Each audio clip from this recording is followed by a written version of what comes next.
Vous écoutez Vivre avec une MHR, le podcast qui fait entendre celles et ceux qui vivent avec une maladie hémorragique rare. Une production de l'Association française des hémophiles. Dans cet épisode, nous recevons Catherine, maman de 2 enfants dont l'un est hémophile. Elle partage avec nous son parcours, son quotidien et les réflexions qui l'accompagnent en tant que parent. Elle nous livre un témoignage sincère et porteur d'espoir. Bonne écoute!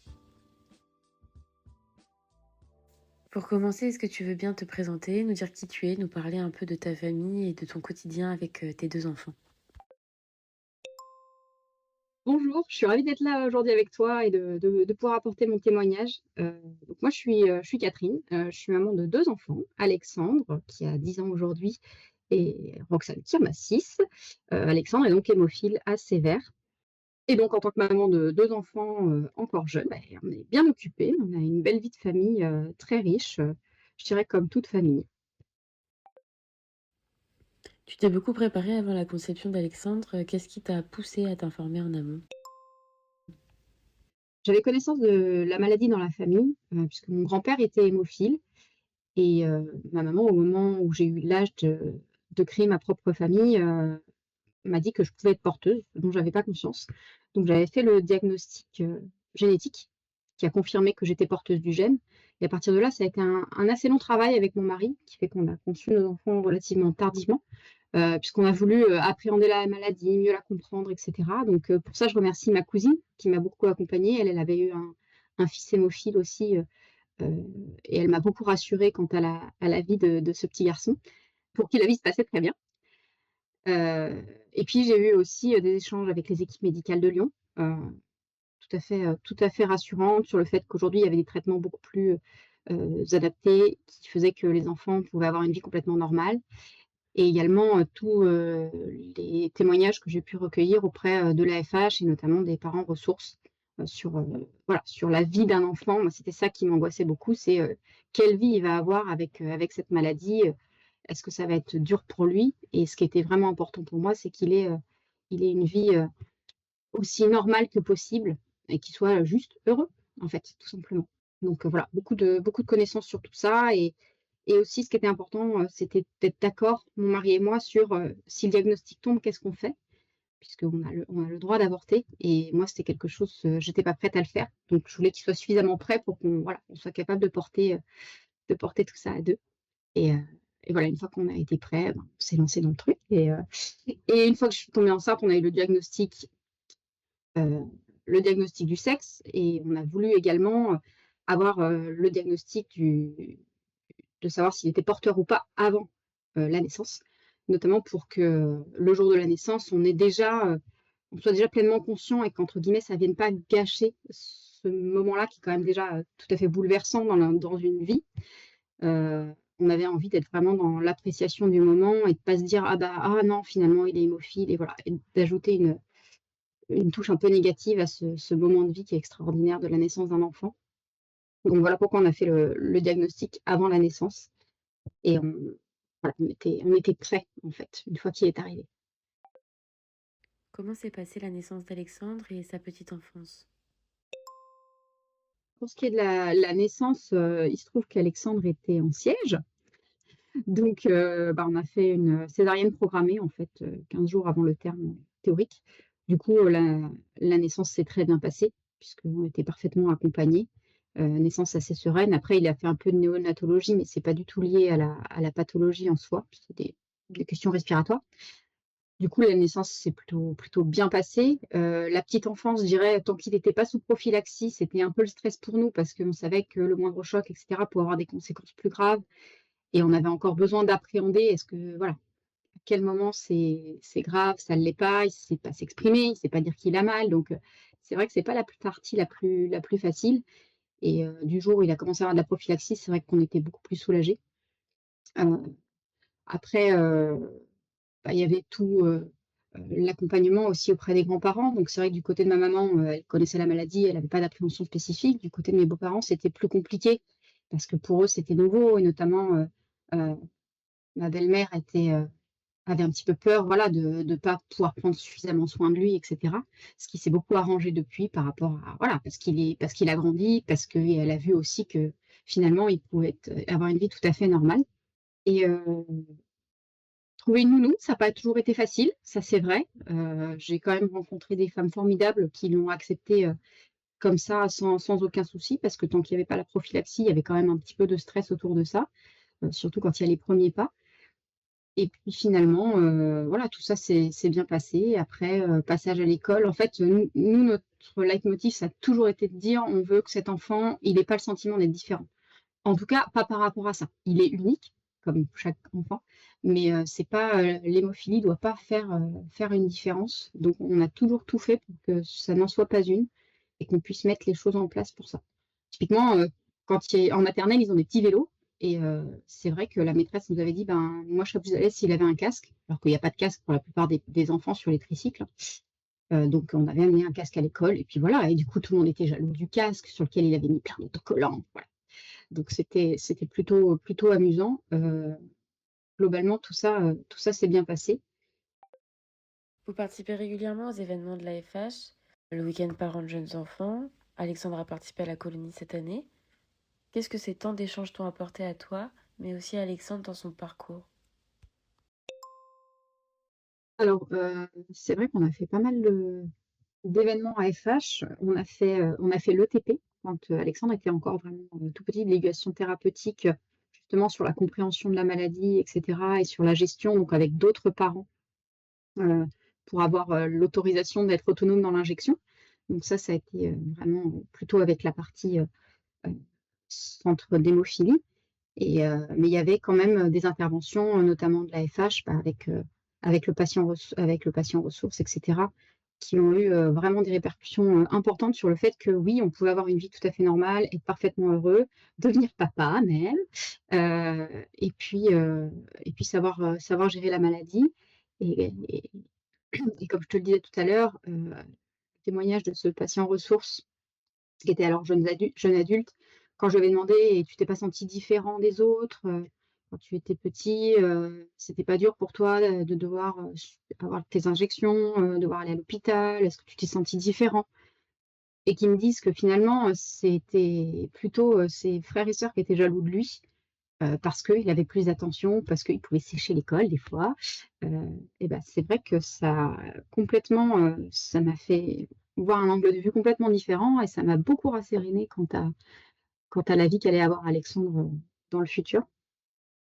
Le week-end parents jeunes enfants, il y a eu beaucoup d'émotions partagées, finalement, on a pris beaucoup de recul les uns les autres sur nos pratiques, nos petits trucs et astuces. Je trouvais que c'était vraiment, extrêmement extrêmement enrichissant. Vraiment une super expérience que je recommande vraiment vivement.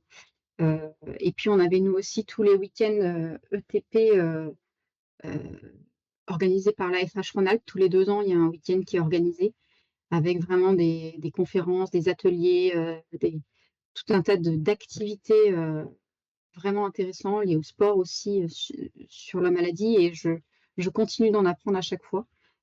C'est vraiment extrêmement riche.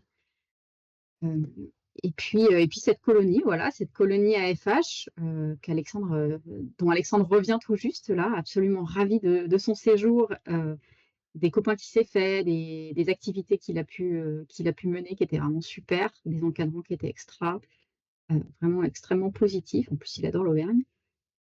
Donc merci à la FH pour tout ça. C'était vraiment super chouette. Alexandre, il a beaucoup appris sur son parcours aussi et l'appréhension de sa maladie, via des brochures qui lui ont été données dans ces différents événements, via des BD qui ont été écrites, soit, enfin des BD, des livres, tout un tas de choses qui ont été écrites soit via la FH, soit, via des industries pharmaceutiques et cetera, qui expliquaient assez bien la problématique de l'hémophilie et qui lui ont permis à lui, de l'expliquer aussi. Heu, il a voilà, il sait aussi, il a appris aussi à vivre avec sa maladie. Il a développé une maturité par rapport à ça, vraiment assez tôt. Alors c'est vrai que c'est un enfant qui est plutôt d'une nature calme, hein, il est pas on n'a jamais alors je vais toucher du bois, mais depuis qu'il est sous prophylaxie, on n'a jamais eu à l'emmener aux urgences pour quoi que ce soit. N'empêche que, il sait quand le choc, il est important et qu'il faut mettre de la glace. Il sait quand il faut se reposer, il sait enfin voilà, il connaît sa maladie, il sait gérer ses saignements de nez à l'école, par exemple. Il sait gérer, bah, voilà, les saignements de bouche qu'il peut y avoir, enfin tout ça, il a appris à gérer, il a développé une belle autonomie par rapport à ça. Maintenant, la question se posera de faire ses injections lui-même. Là, pour le coup, il est pas encore prêt, mais je pense que ça viendra et puis on est dans une phase aussi où il s'est toujours bien laissé faire sur les injections. Tout petit, c'était même plutôt la carotte parce qu'il avait le droit de regarder la télé pendant qu'on faisait l'injection pour qu'il reste bien au calme donc bah, oui, on l'a mis tôt devant la télé pendant les piqûres, et après il réclamait: «Mais j'ai injection aujourd'hui, voilà et surtout sa sœur réclame, parce qu'elle, elle a le droit aussi au dessin animé alors qu'elle n'a même pas l'injection. Mais voilà, c'est vrai que bah, il va falloir qu'il s'autonomise par rapport à ça, parce qu'aujourd'hui avec l'adolescence qui arrive, il commence à s'agacer, à lever les yeux au ciel quand on lui dit: «Bah si, il faut qu'on fasse une injection», alors qu'il en a plus qu'une par semaine et plus 2 comme avant. Donc ça s'est quand même grandement allégé, mais on est toujours sur de l'intraveineuse de notre côté. Donc voilà, c'est sûr que c'est un petit peu contraignant, donc ça viendra. Alexandre semble très épanoui entre sport, colonie, classe de mer. Comment avez-vous trouvé cet équilibre entre vigilance et liberté? Alors c'est vrai que nous, on a toujours voulu et on a vraiment c'est quelque chose qui nous tient beaucoup à cœur, on veut qu'il soit absolument comme les autres. Donc on essaie de tout faire pour que, il y ait pas de différence par rapport à ça. Il connaît sa maladie, il sait quels sont les risques et il est d'une nature prudente, donc on lui fait confiance. On le laisse faire vraiment, on le laisse faire ce qu'il a envie de faire, comme il a envie de faire, heu et voilà et aujourd'hui jusqu'à aujourd'hui, ça s'est toujours bien passé comme je l'ai dit, puisqu'on a eu la chance de jamais l'emmener aux urgences. Donc finalement, presque moins qu'un enfant normal, puisqu'on y a tous le droit à un moment, parce que c'est des choses qui arrivent tout simplement. Mais oui, on a à cœur qu'il fasse vraiment tout comme les autres. Il est parti en classe de mer avec l'école. C'est vrai que j'ai rebriefé, la directrice et la maîtresse sur la maladie, mais plus par rapport à elles, leur appréhension. Sinon, je leur ai dit: «Moi, je lui fais confiance et puis vous avez mon numéro et puis vous avez une dose d'urgence et puis mais tout va bien se passer, je suis pas inquiète» et tout s'est très bien passé. Donc on fait en sorte qu'il puisse faire, alors les sports qu'il veut, adaptés à sa pathologie, mais en tout cas, on a jusqu'ici rien interdit et c'est vraiment hyper important pour nous et c'est aussi, le patient ressource qu'on avait rencontré qui nous en avait convaincus en disant: «Mais moi, j'ai fait du sport à haut niveau, je me suis un peu bousillé les articulations, mais j'ai aucun regret», voilà. Pouvoir dire, «J'ai envie d'avoir une vie normale, j'ai pas envie d'être différent», bah, on veut qu'Alexandre, ce soit la même chose, juste qu'il soit heureux. Et comment se passe la coordination avec l'école? Alors au niveau du PAI, Alexandre, il est dans une école, dans une petite école où il y a une classe par niveau, donc déjà, c'est toujours les mêmes camarades, qu'il a depuis la petite section et donc tous les enseignants, sont parfaitement au courant de sa pathologie. Puis tous les ans, je retourne à l'école avec le médecin scolaire, la directrice et l'instituteur ou institutrice pour, réexpliquer, la pathologie, les risques et puis, surtout le fait que, aujourd'hui, c'est très bien géré, qu'il est sous prophylaxie, que les risques, ils sont très limités et que je veux pas qu'il y ait de différence de fait entre, mon enfant et les autres et jusque-là, ça s'est très, très bien passé. Les seuls événements qu'il a pu y avoir, c'est des saignements de nez un peu impressionnants, mais que maintenant même lui sait gérer, de façon tout à fait sereine. Du coup, ça se passe bien, quoi. J'ai il y a aucun problème par rapport à ça et c'est vrai que, bah, le nouveau traitement aussi dont il bénéficie fait heu, il est plutôt de type hémophile mineur et donc les risques sont moindres dans sa pathologie et cetera. Donc il y a plus de dose d'urgence à l'école et je pense que ça a rasséréné tout le monde aussi, de ce point de vue-là.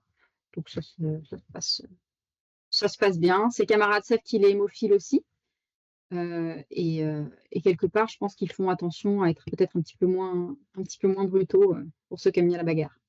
Sachant que c'est pas du tout, du tout, lui, il a pas d'appétence pour ça. Est-ce que c'est lié à la maladie? Ça, j'en sais rien. Personnellement, ça me va plutôt pas mal. En tout cas, voilà, il est très à l'aise avec ça et à l'école, ça se passe bien. Quel regard portes-tu sur la manière dont Alexandre s'approprie sa maladie? Alexandre, il a lu beaucoup de choses sur sa maladie, il la comprend, assez bien. Il aime bien expliquer les choses. Il est très pédagogue dans sa façon de faire, donc c'est vrai qu'il aime bien en parler et il a fait, le choix là sur la fin d'année dernière, par exemple, il pouvait faire des exposés sur la base du volontariat, en binôme et avec son meilleur ami, ils ont choisi le sang. Donc c'était le sang d'une façon générale et puis bien sûr, il y a eu une petite ouverture sur l'hémophilie du fait de sa maladie, donc il a présenté ça à ses camarades. C'est quelque chose qu'il assume très bien, à part le fait qu'il a plus très envie d'avoir, les injections qui sont pour lui une contrainte. En dehors de ça, il sait que ça fait pleinement partie de lui et il l'accepte très bien. Voilà, il se l'approprie, ça fait partie de lui en fait, hein, comme, j'ai les cheveux blonds, bah, je suis hémophile, bon, c'est comme ça. Comment est-ce que tu envisages l'avenir d'Alexandre? Quelles sont tes espérances, tes inquiétudes ou les projets que tu imagines pour lui?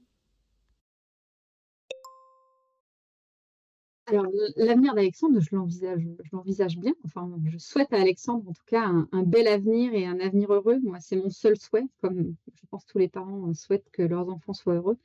Heu, Moi je suis très confiante. Je pense qu'aujourd'hui, les traitements, et tout l'encadrement qu'on a par, le centre de traitement, par l'AFH et cetera, font que vraiment, cette maladie se vit extrêmement bien.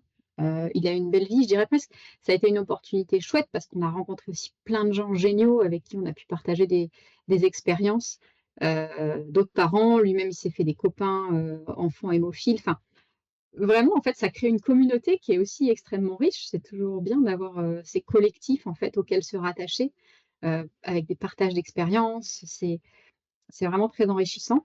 Donc, je pense que je suis vraiment confiante sur l'avenir d'Alexandre.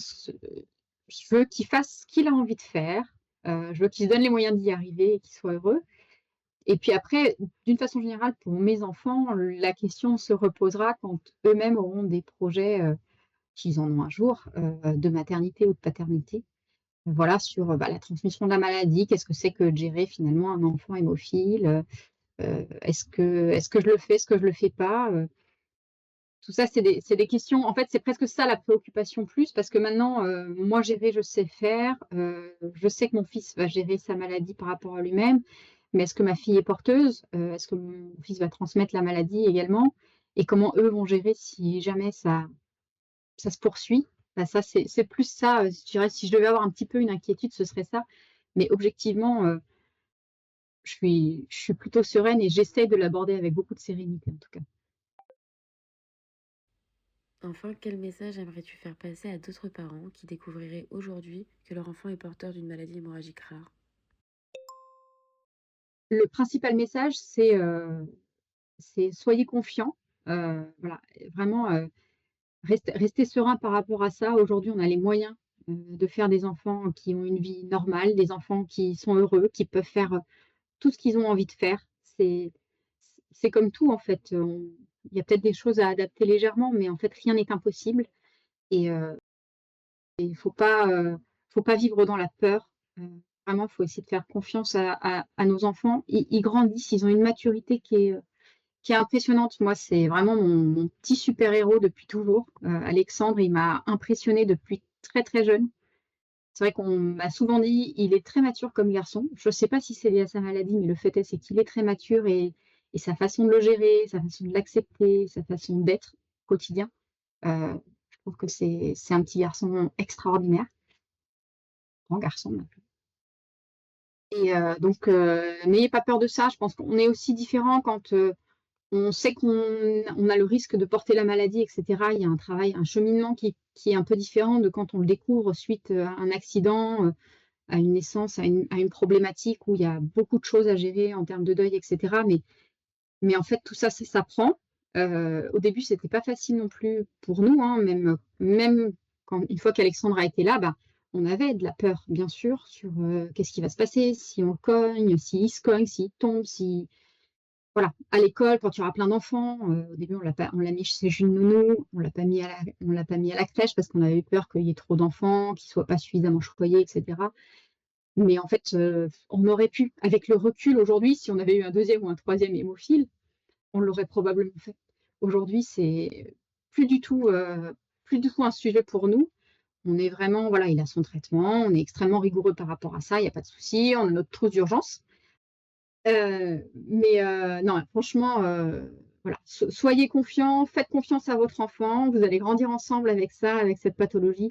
Ce sera une caractéristique parmi d'autres, mais c'est pas ça qui le définit. Ce qui le définit, c'est l'enfant unique qu'il est, ça c'est une certitude. Donc voilà, ne vous laissez pas dominer par la peur, ayez confiance. Merci Catherine pour ton témoignage. Si ce podcast vous a parlé, partagez-le autour de vous.